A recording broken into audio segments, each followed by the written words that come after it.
Les entreprises de services de sécurité et de défense, ou ESSD, jouent un rôle de plus en plus crucial en Afrique. Face aux crises sécuritaires, les gouvernements africains se tournent vers ces entreprises pour assurer la stabilité.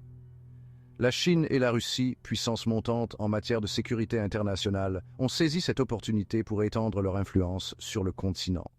Le rapport de la Fondation pour la recherche stratégique met en lumière les modèles distincts des ESSD chinoises et russes en Afrique. Les ESSD en Afrique se classent dans 4 catégories principales, comme élaborées par des experts de la Fondation pour la recherche stratégique. Classe 1, entreprise de conseil. Elles se spécialisent dans le conseil, l'audit, la recherche et la formation, sans déployer d'unités combattantes ni de capacités opérationnelles. Classe 2, entreprise fournisseur de ressources de niche. Elles offrent des services de conseil et mettent en œuvre des équipements et spécialités rares, pouvant constituer des équipes de terrain et assurer la logistique.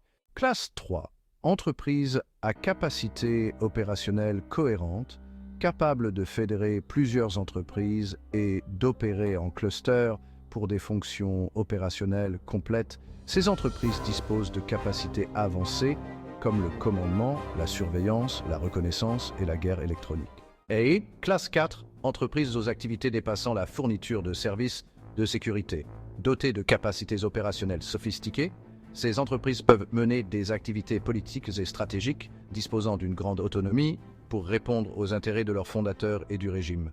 Les ESSD chinoises, bien que tardivement internationalisées, ont vu leur nombre croître rapidement pour protéger les projets de la Belt and Road Initiative.